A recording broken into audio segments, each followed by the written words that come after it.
Hola, hola, hola, ¿qué tal? ¿Cómo les va? Muy buenas noches, bienvenidas, bienvenidos a este debate tan esperado por nosotros que tiene que ver con todo lo que sucedió anoche en este capítulo 3 de la última temporada de Merlí que hemos estado viendo a lo largo de todo este año aquí en esta pantalla de Canal 10.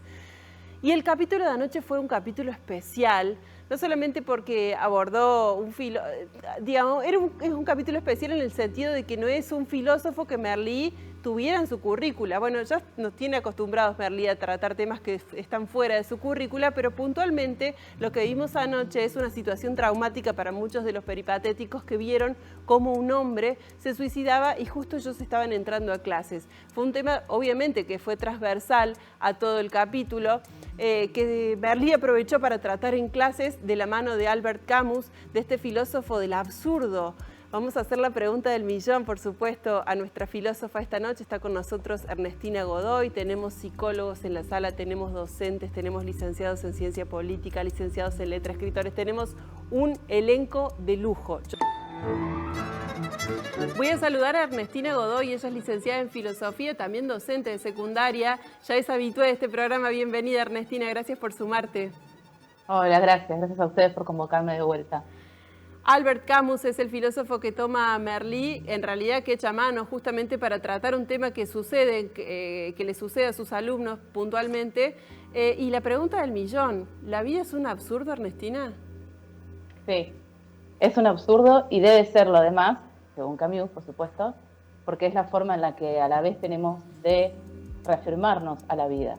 La pregunta está por ahí no tanto en si es un absurdo o no la vida, se da por supuesto para Camus que lo es, se nos muestra la condición humana como absurda, el punto está en cómo salir de esa condición del absurdo o qué hacer para que el absurdo no sea el límite y que se desemboque esta situación en el suicidio, el gran tema del episodio.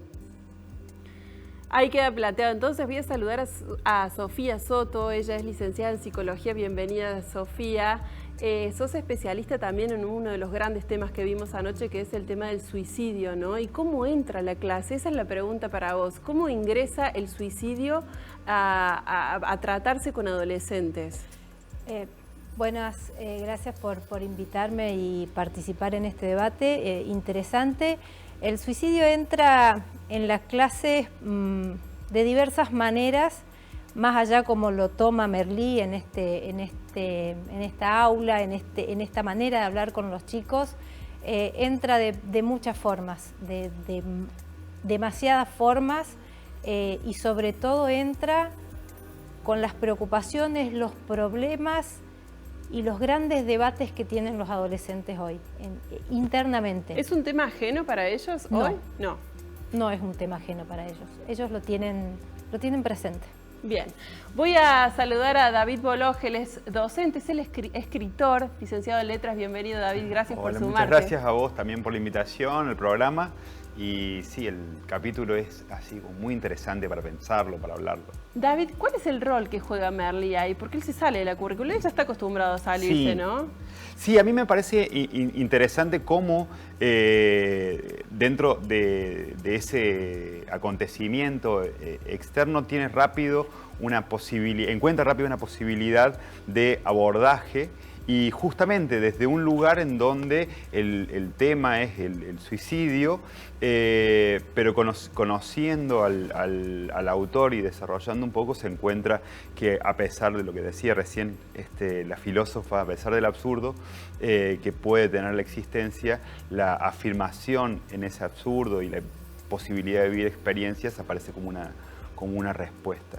Me parece interesante la rapidez con la que toma el trabajo y la capacidad de hacer preguntas que invitan a pensar. A pesar de que, bueno, ya lo vamos a tratar, pero a pesar de que Eugeni, el director, le dice, bueno, trátalo con cuidado, ¿no? Y él entra a la clase y dice, bueno, se mató un tipo con cero tacto. Bueno, no sé si cero tacto, ustedes lo sabrán decir mejor. Voy a saludar a nuestra licenciada en ciencia política. Esta noche está Lucía Nieva con nosotros. Lucía también es docente de escuela secundaria. Bienvenida, Lucía. Hola, muchas gracias por la invitación. Gracias por sumarte. Gracias. Lucía, vimos anoche otro de los temas transversales que tiene que ver con la religión, ¿no? Y me gustaría saber si este es un tema fuera de las escuelas católicas que se aborda en clase, ¿no? Y cómo se trabaja con los estudiantes, con los y las estudiantes. Bueno, está muy bueno que lo planteemos también en ese sentido, que la religión no es una cuestión a ser tratada solamente en escuelas confesionales, porque particularmente, y digo, hablando también en el sentido de las cosas, poder entender qué sentido tiene la religión y los valores que están alrededor de la religión para los estudiantes y las estudiantes es importante. Incluso el propio personaje plantea, quizás si esta persona hubiera tenido fe o hubiera confiado en la religión, no se hubiera suicidado. Pero digo, si nos ponemos a pensar el sentido, los orígenes de la religión, no nos podemos escapar que es una dimensión de la humanidad que existe desde que la humanidad existe, digamos, siempre hubo la creencia en un más allá y que incluso la religión tuvo formas de ser utilizada incluso desde la política, como maneras de justificar el poder y que justificó prácticas durante muchísimos años y que incluso poder analizar cuáles fueron esas prácticas y cuáles son hoy las prácticas religiosas que llevan adelante el sentido de nuestra vida. Seamos creyentes o no, atraviesa nuestra vida y poder encontrarle ese sentido y poder preguntarse en el aula cuáles son esos sentidos históricos y actuales, me parece que es una cuestión a ser trabajada en todas las escuelas. David decía recién que Merlí puede acompañarlos a los chicos en este trance para trabajar el suicidio de la mano de Camus, que lo hace muy rápidamente, pero ¿cómo lo ves a Merlí trabajando justamente el tema de la religión y puntualmente con Oliver? Bueno, ¿tiene la misma respuesta? La realidad es que poder trabajar con el suicidio como una situación, como a veces se menciona, que irrumpe, porque son situaciones que irrumpen y que efectivamente pueden suceder, poder pensar el trabajo del suicidio es fundamental y sobre todo, digo, esta idea que se plantea en el propio programa de que el propio director le plantea a Merlí de tener cuidado porque esto es un tabú y cómo Merlí lo plantea en el sentido contrario. Es una situación real que tiene que ser abordada y que el hecho de que no se aborde no quiere decir que no exista, como recién planteaba la psicóloga. ¿Pero tiene la misma capacidad de respuesta para con el tema de la religión? Y bueno, la cuestión del sentido de la vida para los religiosos y la cuestión de la fe claramente tiene otro sentido en una escuela confesional que puede ser abordado desde ese lugar, que no necesariamente todos los estudiantes pueden acompañar independientemente de que se esté en una escuela religiosa. Entonces, poder abordarlo en ese sentido es importante. De todas maneras, la manera en la que Merlí lo aborda tiene mis críticas, sobre todo con la falta de amorosidad que para mí es fundamental que tiene con el estudiante y que, bueno, ahí se genera ese conflicto. Bueno, vamos a estar hablando de todo eso entonces esta noche. Quedan los temas planteados así, por encima nada más, porque ya en un ratito nos vamos a meter en profundidad en cada uno de los fragmentos y lo que sucedía anoche en este capítulo. Ya volvemos, no se vayan.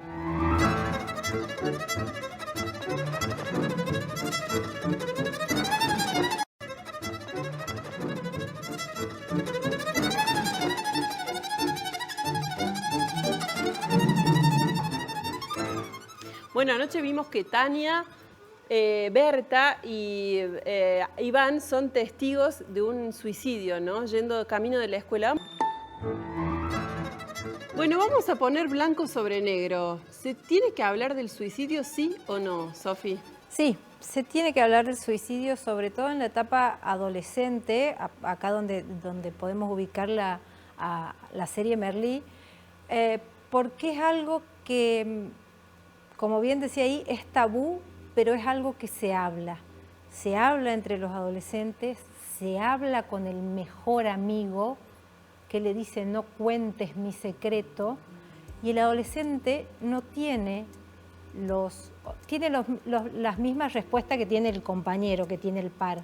Entonces es importante hablarlo, es importante saber cómo se puede ayudar a un compañero, cómo se puede ayudar a un amigo, buscar un referente adulto que sea referente para la persona. En este caso, por ejemplo, que se llama, enseguida vamos a llamar a los padres, hay que ver cómo era la relación con estos padres, con quién quieren hablar ellos de esta problemática, con quién se sienten en confianza para decir lo que sienten.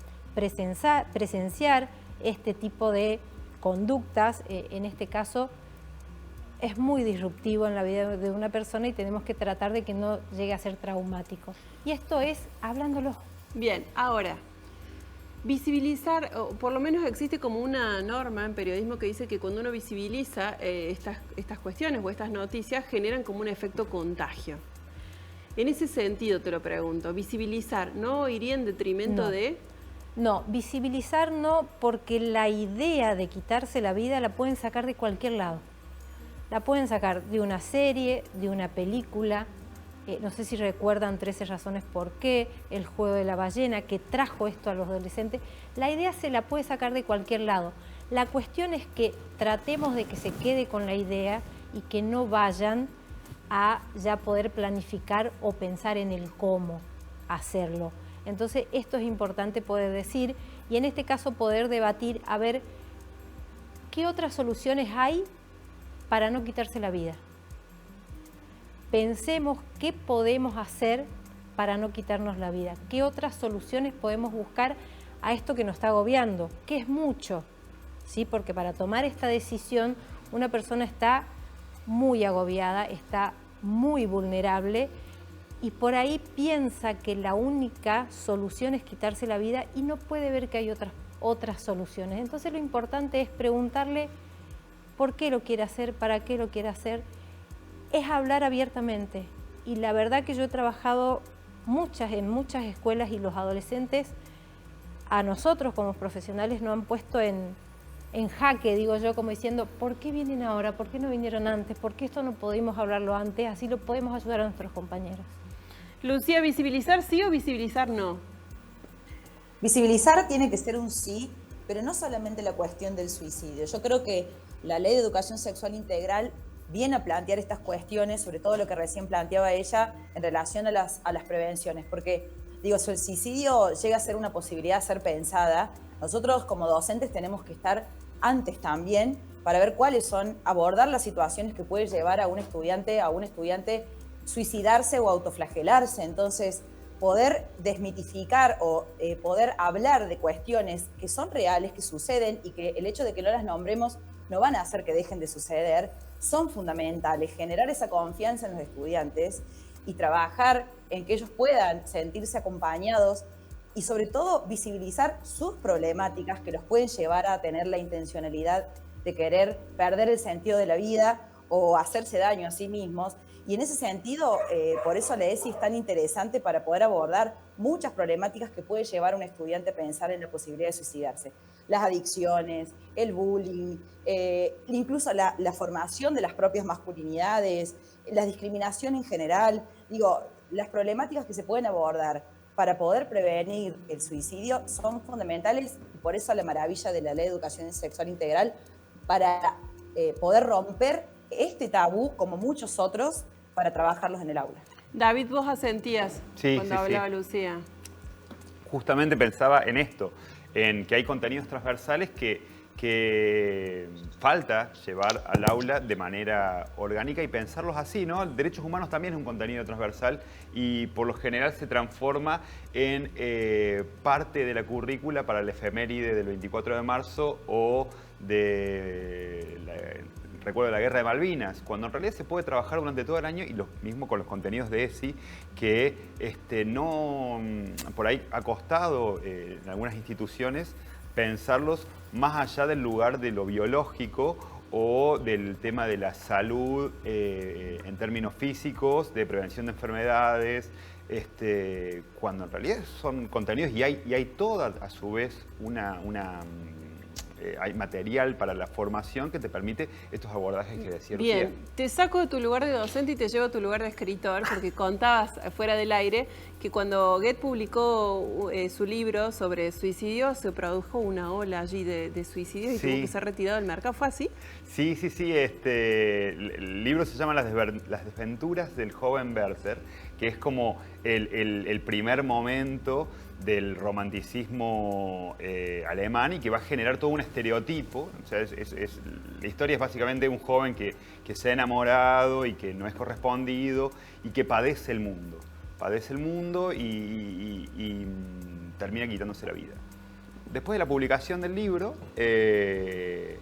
un joven, Goethe, lo había publicado, una de sus primeras obras, hubo una ola de suicidios en Europa y el libro tuvo que ser sacado y prohibido en algunos lugares de Europa, y además Goethe tuvo que salir a decir públicamente que era ficción y tratar de entender, ¿no?, las lógicas de la ficción y cómo la obra de arte por ahí genera la posibilidad de encontrarle una salida a un dolor personal, ¿no? Que eso es lo que decías un poco vos, Ernestina, al comienzo, ¿no? Sí, la salida de esa situación de, podríamos decir, de absurdo, ¿no? Un poco escuchando lo que decían los profesionales recién, me parece que una de las cosas que sobrevolaba es algo que diría Camus en este momento, que es el absurdo de la vida se impone. No es algo que uno pueda decidir o dejar que suceda, no. Por eso me parece que un poco, en términos formales, se justifica en la serie que Merlí irrumpa en el aula con este tema, así como irrumpió el suicidio en la vida de los 3 adolescentes que vieron la caída de ese hombre en la calle. La fatalidad de la vida, el hecho de que muchas veces nuestros ideales no tengan cabida en el mundo, las enfermedades y las pestes. No en vano Camus escribió una novela que se llama La peste y que viene muy a cuento de lo que estamos viviendo ahora con la pandemia. Son indicios y síntomas de, nuevamente, o recordatorios, podríamos decir, de que la vida no tiene un sentido previo al nacimiento o a la existencia del hombre. Bien, es algo bien. que el hombre debe trabajar para producir, precisamente. Me quedo ahí. El absurdo de la vida se impone, decía Ernestina.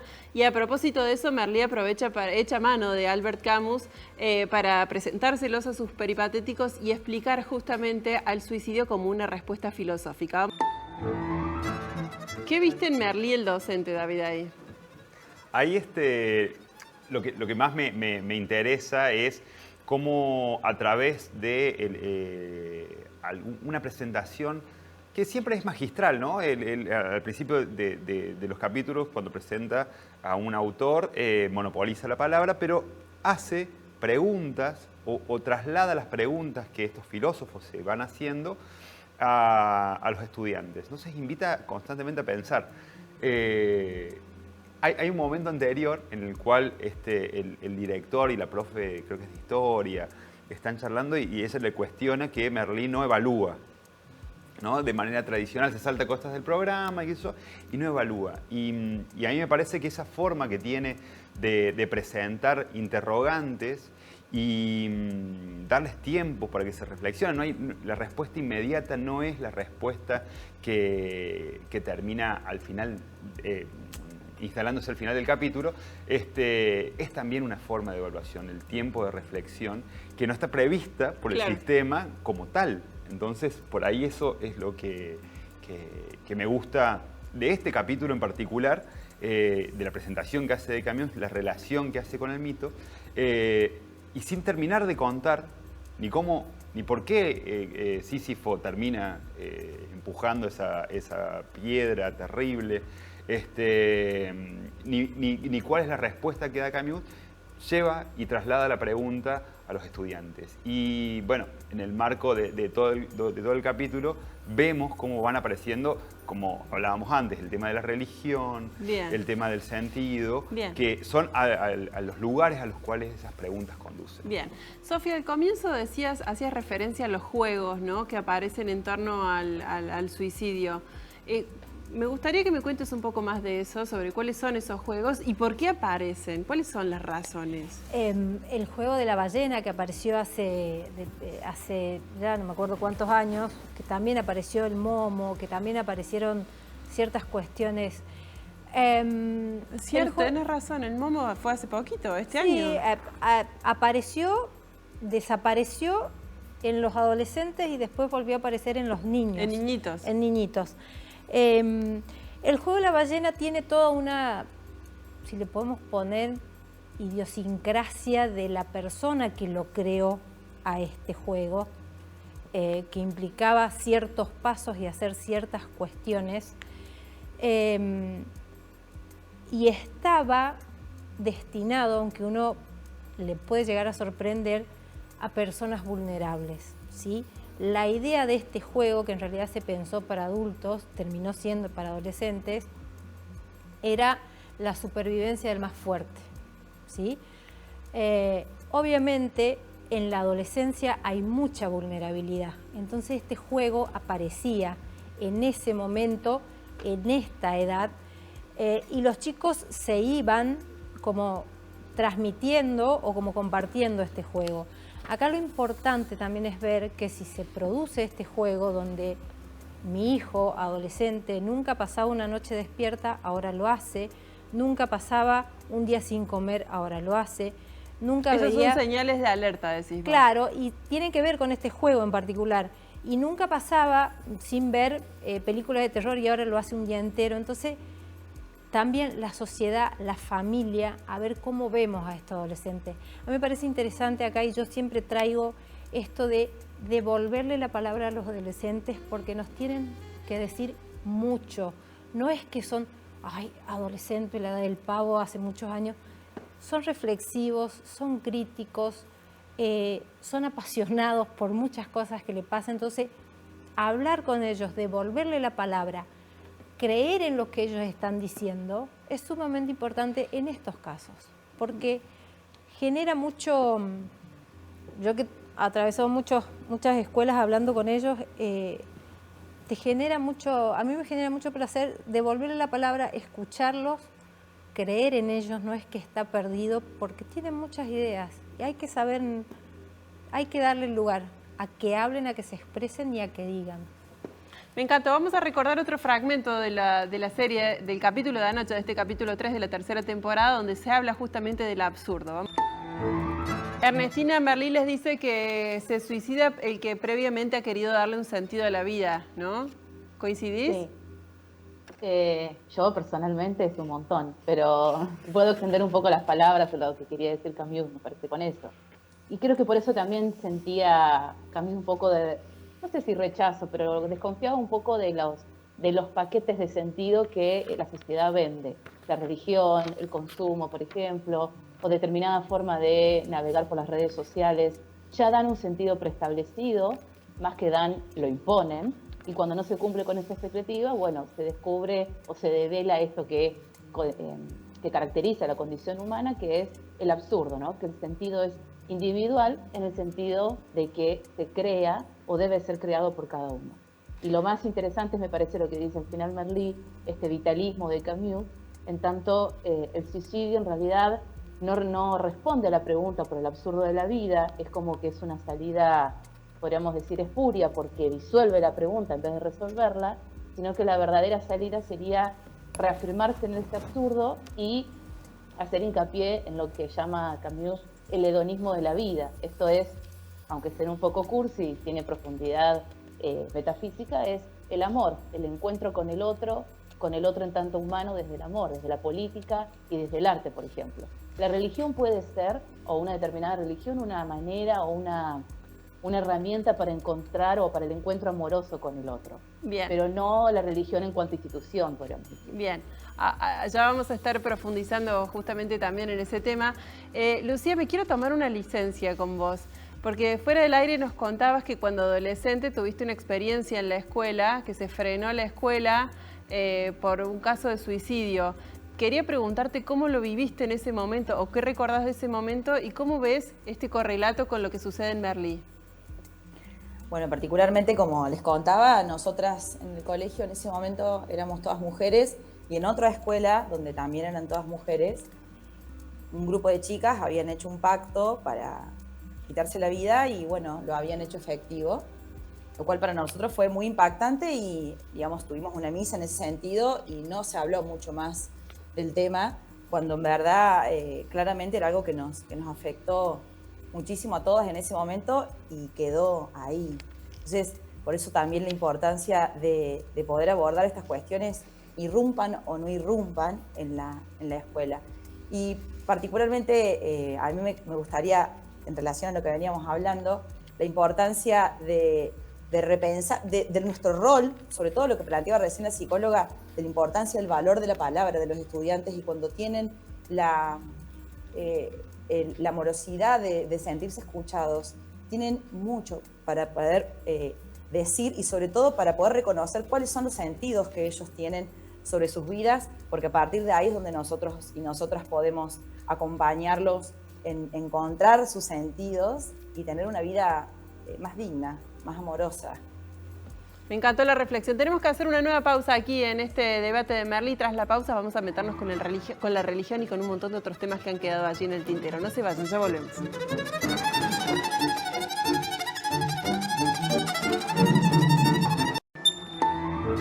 Bueno, les traslado la pregunta de Merli aquí a mis invitados esta noche. ¿Infundir creencias religiosas en niños es transmitir creencias? ¿Se puede, sí o no? David. Si se puede transmitir o si Sí, eso es sí, infundir moralmente correcto.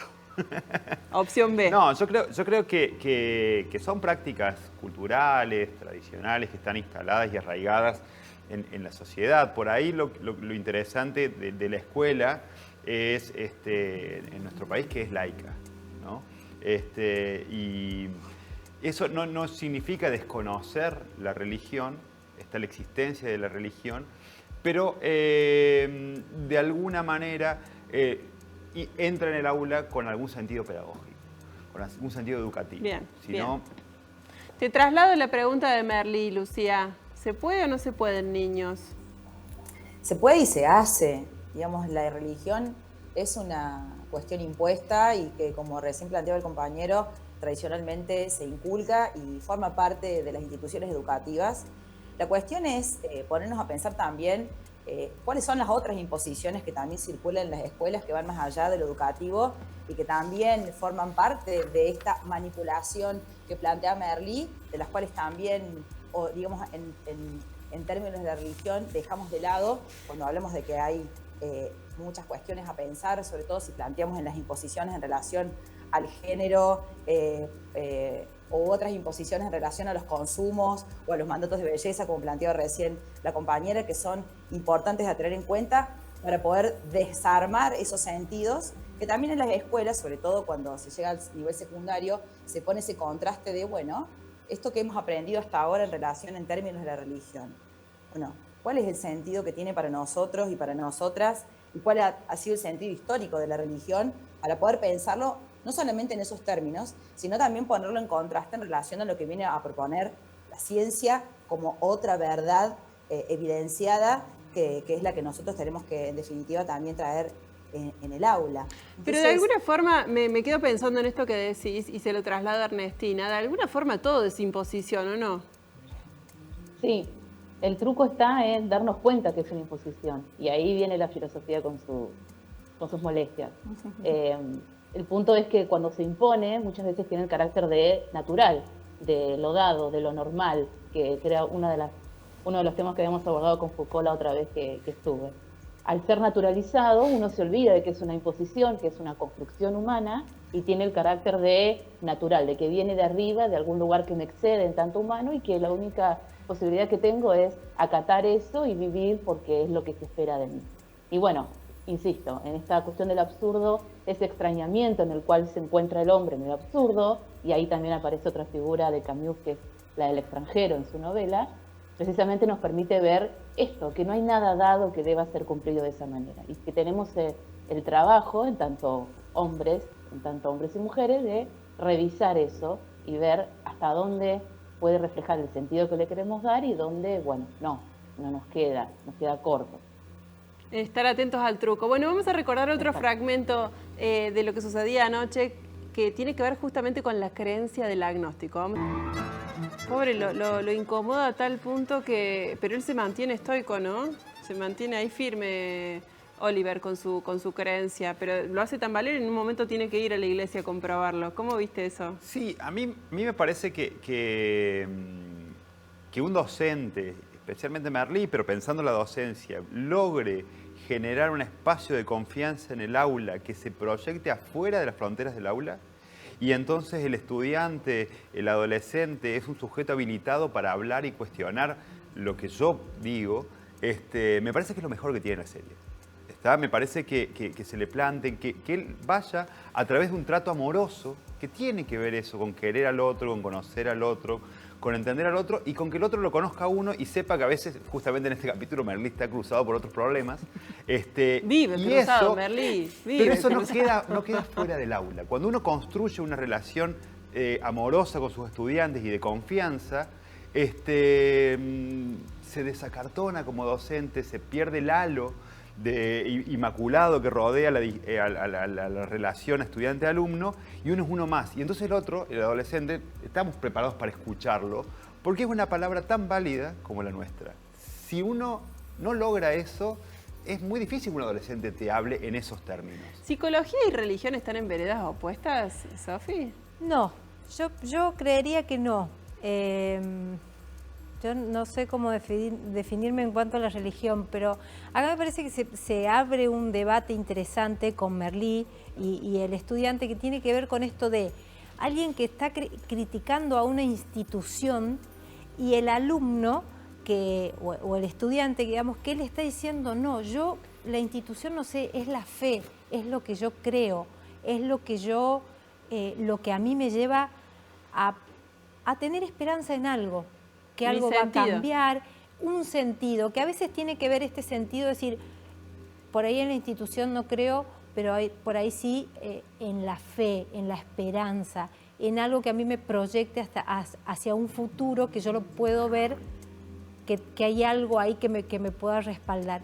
Algo por ahí que no se entiende, porque hay algo de la ciencia que no lo puede avalar, pero en cuanto a la psicología y a la religión, hay muchas personas que han encontrado en distintos credos una pertenencia.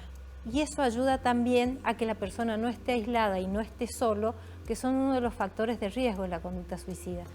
Bien. Lucía, decías hace un rato que teníamos que tener cuidado con la imposición de la escuela, no solamente en materia de religión, sino también en otros aspectos. Pero a mí me da la impresión de que Merlí también le impone su agnosticismo a Oliver, ¿no? Bueno, yo recién les contaba que, bueno, más allá de que claramente el generar confianza en los estudiantes permite que ellos se enfrenten al docente y lo dejen de tener como esa figura impoluta sobre la cual no se puede negar nada, es lo maravilloso, digamos, que uno pueda tener ese vínculo con el estudiante donde se pueda dar esta discusión de poner en tensión esas verdades, como recién planteó Ernestina, que todo el tiempo consideraste como únicas, naturales e impolutas. Poner esa cuestión en discusión es lo maravilloso que se puede abordar en la religión y en cualquier otras imposiciones que tenemos, digamos, en todos los términos que se puede pensar. Entonces, me parece que eso es lo maravilloso del rol del docente, poder poner en cuestión si esas imposiciones lo son, hasta qué punto me permiten a mí ser feliz, ser libre, y hasta qué punto forman parte de mi identidad.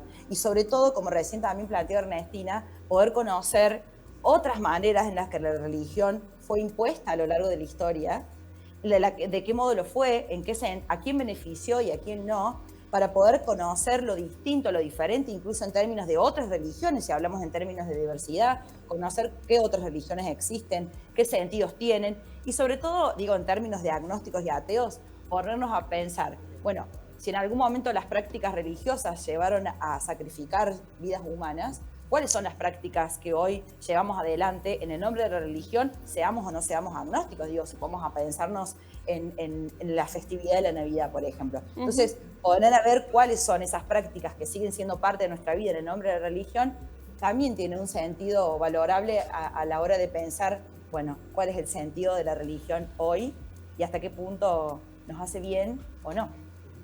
Bien, vamos a recordar otro fragmento que tiene que ver con Merlí cuando pierde su billetera en el taxi y sucede ahí algo como mágico. Y después le voy a trasladar una pregunta a Ernestina que tiene que ver con para que la vayas pensando, Ernestina, si la filosofía puede tener respuesta para todo. Ernestina, vuelvo con vos para trasladarte nuevamente la pregunta. ¿La filosofía tiene que construir respuesta para todo? No tiene que construir respuesta para nada. Cuando veamos que algún filósofo nos está vendiendo su sistema, aceptémoslo, escuchémoslo y permitámonos descartarlo o tener la libertad de descartarnos. Cuando mis estudiantes, fastidiados por tantas preguntas que les hago, ya me preguntan un poco, bueno, ¿para qué hacer esto que no da ninguna respuesta? Bueno, ahí radica lo interesante de la filosofía. ¿Cómo viste este recurso? ¿Cómo viste este recurso donde aparece un ángel para Merlí? Me gustó porque muestra los límites de alguna manera de la razón. Merlí intenta por todos los medios explicar racionalmente lo que pasó y no puede.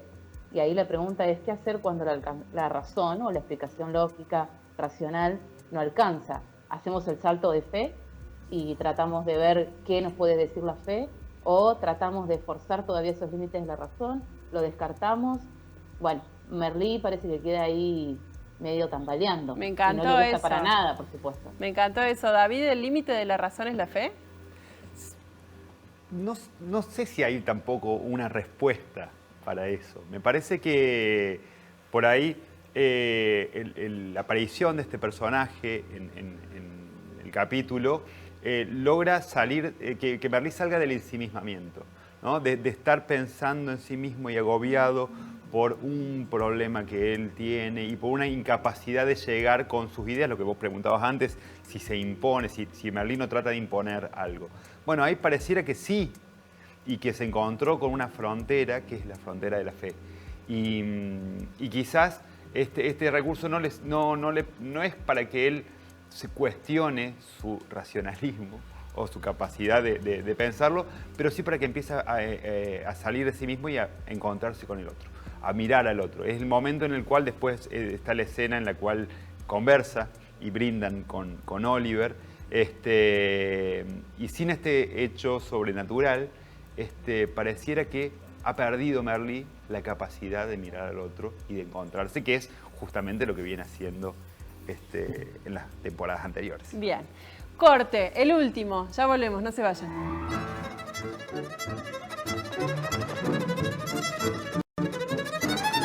Bueno, y como siempre nos sucede, nos quedamos cortos en este programa. Me gustaría, Sofi, una reflexión final de lo principal que te ha dejado este capítulo. La importancia de hablar de este tema, de hablar del suicidio y nombrarlo tal cual es. Hay una escena que una mamá le pregunta y algo radical como dar la vuelta, hay que nombrarlo, hay que acostumbrarse, aunque suene por ahí fuerte, hay que acostumbrarse a hablar con esto, hay que acostumbrarse a hablar con los adolescentes, sobre todo, que es donde se da el pico más alto de este tipo de conductas, y tratemos de que deje un tabú. Si se habla, si se puede hablar seriamente de esta problemática, es una conducta que es prevenible. Muchísimas gracias, Sofía Soto, por haber sido parte de nuestro debate. Le traslado la palabra a Lucía. Lucía, ¿qué es lo más importante que te ha dejado este tercer capítulo? Bueno, en principio, como recién decía ella, creo que poder traer al aula cuestiones que fueron históricamente pensadas como tabú y que por lo tanto no se hablaban, creo que es lo más maravilloso que podemos hacer nosotros y nosotras en el aula. Y sobre todo también pensar que la religión y la mala prensa que por ahí tienen las escuelas confesionales, me parece que es muy importante destacar que también hay muchos valores que compartimos, seamos una religión o no, que tiene que ver con la sororidad, que tiene que ver con la solidaridad, con el amor por la otra persona, que se imparten, que se inculcan y que son los que en definitiva tenemos que tener siempre en el aula, sea laica o no lo sea. Entonces, generar esa amorosidad con los estudiantes, que la logro y que de hecho les mando personalmente un abrazo grande, se los prometí, así que creo que es lo más importante y es lo que tiene Merlí con los alumnos y las alumnas, que es lo que a mí más me encanta de la serie, así que creo que va por ahí. Lucía Nieto, muchísimas gracias por haber sido parte también de este debate. Le traslado la pregunta a David Boloj. David, ¿qué fue lo que más te queda de este capítulo? No, para mí es esto que también me apasiona de la serie, más allá del capítulo en particular, que tiene que ver con la capacidad de dialogar y de establecer una relación en la cual el estudiante es un sujeto que está habilitado, que tiene sus ideas, y pensar que esa relación se construye y que no es exclusiva de las ciencias sociales, no es exclusiva de la filosofía ni de las ciencias sociales, sino que cualquier docente está invitado a construir ese vínculo con los estudiantes. Y ese vínculo en la clave en que lo planteaba Sofía al comienzo, ¿no? De escucharlo de igual a igual, mirarlo a la misma altura de los ojos, ¿no? No desde... Sí, y por eso introduce y habla del tema como lo habla. Se acaba de suicidar un tipo, o sea, y lo han visto los compañeros. Me parece que es eso lo que se puede lograr e insisto, no es solamente de filosofía, porque justamente el director lo mira y ha tenido esa relación de celos y no entender que desde cualquier área se puede establecer un vínculo, como decía Lucía recién, amoroso con los chicos. Bien, muchísimas gracias David Boloch también por haberte sumado a este debate. Le voy a dar la palabra final a Ernestina. Ernestina, me gustaría tu reflexión final. Bueno, me parece que el episodio muestra algo que a veces nos olvidamos, y está bien que a veces nos olvidemos, que es la inminencia de la finitud, de la muerte, la fatalidad, algo que uno no decide que suceda. Y me pareció interesante que la serie mostrara las distintas formas en las que los personajes pueden salir de ese estado de tal vez entumecimiento que los deja asistir al suicidio o recordar que la muerte es inminente. Ya sea desde el encuentro con otro, como por ejemplo le pasa a Tania cuando busca a Paul, con un encuentro de otra manera que tenían acostumbrado, el encuentro, esta reafirmación que hace Iván, ¿no? Cuando escribe su nombre junto al de Berta, a pesar de que le cuesta llegar a ella, hay como una necesidad de estar ahí, de dejar una marca, y por supuesto lo que hace Merlí cuando vuelve a Oliver, enriquecido desde otra manera, también más amorosa, como decían recién ahí, para reafirmarnos en esta vida de una manera más alegre, amorosa y presente sobre todo, aquí y ahora, dejando de lado lo que puede pasar en un plano más trascendente. Bien, los vínculos amorosos, me encantó. Muchísimas gracias a Ernestina Godoy también por haber sido parte. Nosotros nos asomamos a lo que va a suceder en el próximo capítulo, en el capítulo 4 de esta última temporada, y así nos despedimos. Gracias por habernos acompañado. Chau.